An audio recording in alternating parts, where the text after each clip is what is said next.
Today's video, I'm going to be breaking down exactly how I would restart my social media marketing agency, breaking down all the systems that I would follow, scripts I'd use, niche selection, profile optimization, outreach channels, etc. from A all the way down to Z. So without further ado, let's dive into the video. Without further ado, here is how I would start the agency. And you got a lot of phases here, but I'll quickly walk through everything that I would do in order to once again start. So over here, got start here, and then phase one is going to be our setup.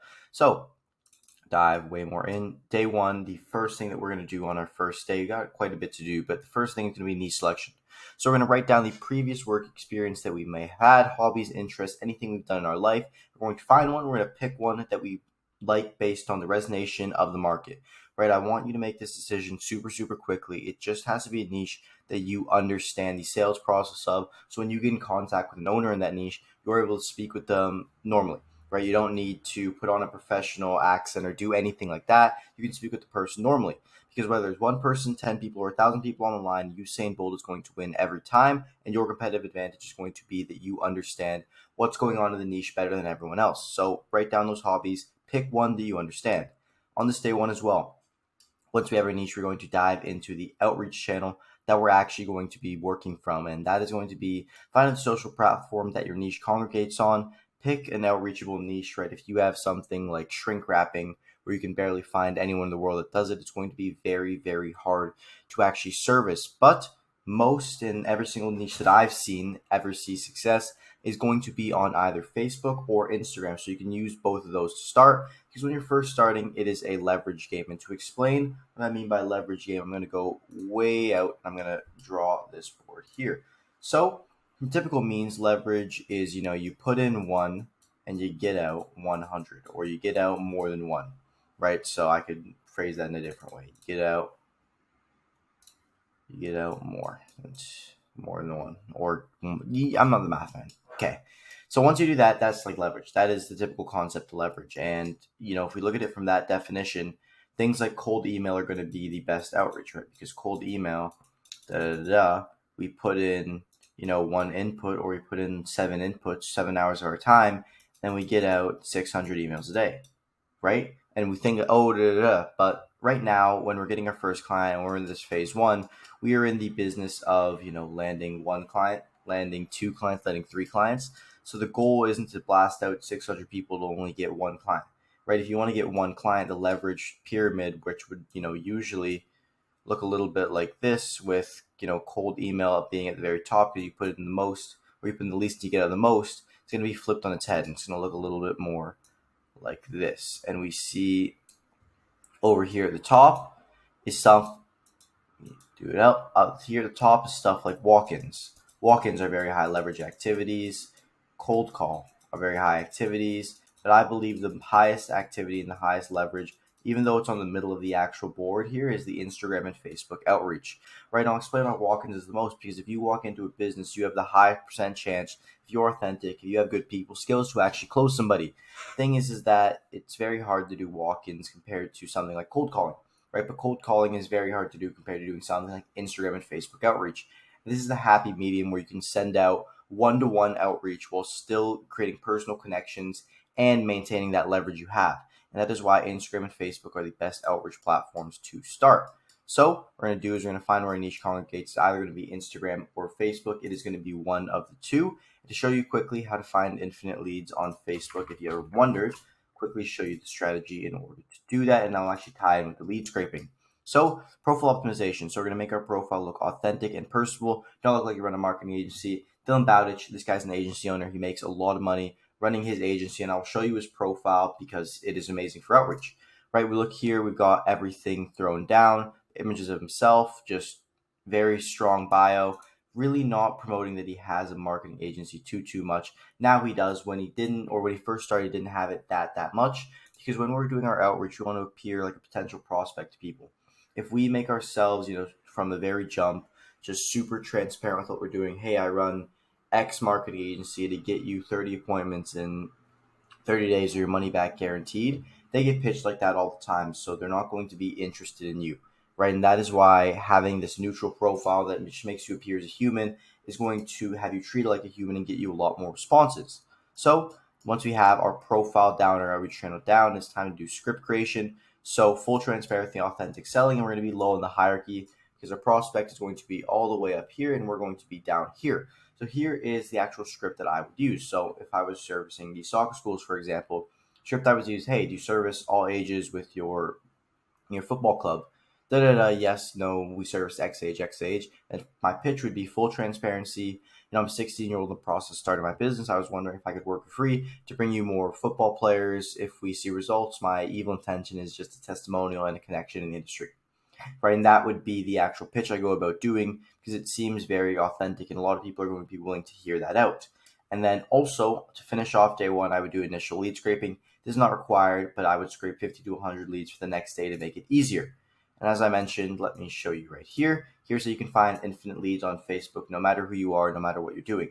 So let's say we're in the soccer club niche. I can go soccer, and then I can go Jacksonville, right? And you can just put niche location or location niche and then sort by pages over here, and it will show you all the pages. And you can do this for any city in the world. You can do it for any niche in the world. So we can go another popular niche. We can go car detailing Miami.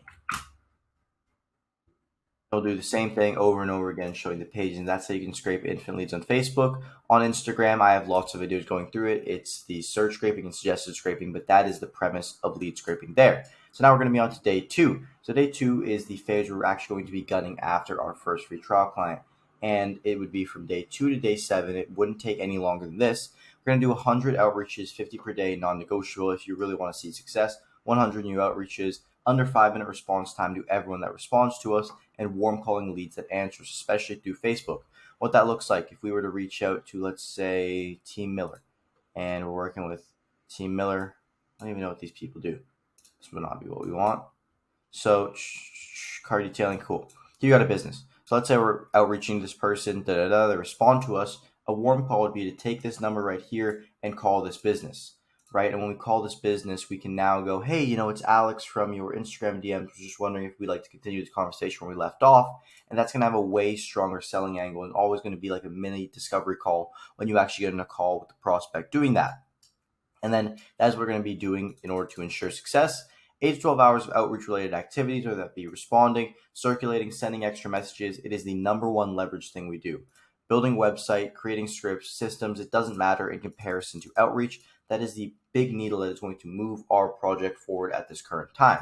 So like I said here, calling video messages, follow-ups, and then if rinse and repeat for 5 days with a true hustle and a good script and strategy, you will 100% have your first client. And the reason I say this is because people like Wyatt, who signed his first 3 clients in 24 hours using this exact same framework, and he actually got the first 3 of those for the first of those 3 clients in the first 8 hours. So his first client in 8 hours from starting. Right, and if he can do that, and if lots of people have the first client challenge get their first client in under 7 days using extremely similar strategies to this, so can you. And then on this note, also what we're going to do for sales is just going to be being authentic while selling. Right, for context, when we pick a niche that we resonate with, there is no sales script or sales strategy that we need to follow along with because you already understand the niche. So when you talk to these people and you tell your story, you'll be able to build the resonation and rapport through yourself, practicing who you are, what shaped your life, etc. The only thing that I would go over is, just your life events and how it transitions into why you're starting a business. So with me, that story would be how I, went to Florida, or I felt lost in school and I didn't want to work a 9 to 5. For that reason, I started a business. Nailing that story so your prospect can have the emotional connection as to why you started. So we're going to repeat that until we have our first free trial client. After we have our first free trial client, we are now going to do the onboarding. So set up Facebook, set up Google. I would recommend doing Facebook ads to begin with, but that completely depends on whether your actual service is going to be a need or a want for the people that buy it. And then in order to do that, I would just funnel hack the ad library and then make an ad hypothesis and then only run and only tweak based on strong data. Right? Because when I'm running an ad at first, we're like a scientist. And we're like a scientist making a hypothesis in lab class. Once we make our hypothesis, what our goal is to get data back and then go through the feedback loop, tweaking it over and over and over again, making changes based off of what we received. But ultimately, we are not going to know exactly what is going to happen and what tweaks need to be made until we have data, until we have ran the ads. So for example, if we run an ad and then in 2 hours, if it doesn't look good after getting approved, we try and tweak it, we try and change things. We don't even know what we're changing. We're just speculating, right? Whereas if we let that ad run for 24 hours and we see, oh, it has low click-through rate, we need to change the creative. Oh, we changed the creative, but the click-through rate's still low. We need to change the copy. We can make all these tweaks based on the actual data we receive back. And while we're doing that, immediately after we've onboarded our prospect and we're getting that data, is back to outreach, because sign as many free trial clients as possible. Cannot expect good service delivery after one client. It's like playing a football match, like one football match, and then trying to review it over and over and over again, expecting to be Ronaldo the next game you play. It's not going to happen. You learn through experience, and serving clients is the best way to get experience, right? You can't expect to be, huge company like State AI, for example, right? They've serviced hundreds of clients. You can't expect to have as good service delivery as them if you haven't serviced the exact same amount of clients and got all the experience that they've got as well. And Matt Shields really hammered this home for me. There's actually a reel I'll show you guys right now on his profile.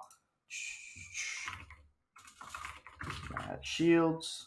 Man, by the way, I definitely drop him a follow. He's taught me some amazing stuff, right? And he has a reel over here. I'm not sure exactly which one it was, but he speaks about exactly how you're going to need 25 minimum active clients in order to actually understand your service delivery. And while I may seem a little bit high, honestly, it's true, right? So the goal would be to outreach until, we have a leverageable case study, and just keep doing it over and over and over and over again. And after that, we go into the commission game. So the commission game is completely dependent on your sales skills and the quality of your case study. If they're both good, you might be able to skip this phase. It's the phase pre-Grand Slam offer, where you're working per booked appointment or for a percentage of a deal size. It is not sustainable at scale, so we don't want to maintain, very long with this. We just want to do this for a few clients so that we can get our case study and then we can dip out. After that, we're going to go into the mousetrap pay-per-drop. So I'd offer free consulting, leveraging case study and authenticity. So the script I would use in order to do this: full transparency. I'm a 16-year-old with the process of starting my business. I was recently working with, Miami Vax mobile card and wash detailing to bring them, why desired result. I was wondering if I could show you the system free of charge. My selfish intent, if you like it, is to give you get a testimonial and make a connection in the industry. Boom. And like that would be the script I follow. Super, super simple. Provide extreme value on that quote unquote free consulting call where I show them the system. Have the prospect sell themselves on the idea of possibly having me implement the system for them. Organize secondary demo call going for the option close, which you give them the option of, hey, usually we do this $200 per appointment or a $1,000 retainer, whichever one you would like. And the goal is to make this seem a lot less appealing over here than this one right here by making this seem more reasonable in case you deliver good results. And note, success of the mousetrap offer relies heavily on strong sales skills. It will allow you the opportunity to speak with a lot of people, get into a lot of sales situations, and really hone your abilities. But unless you have a bit of experience or have done this before, it's going to be very difficult to close at first. And once you do that, you will be able to officially start your marketing agency, and it is now time to craft your Grand Slam offer, which I've made a video on, so I won't go too in depth over here. And that is exactly how I would start my social media marketing agency in 2023. I hope the time that I stole from you is worth the value I provided. Stay safe and peace out.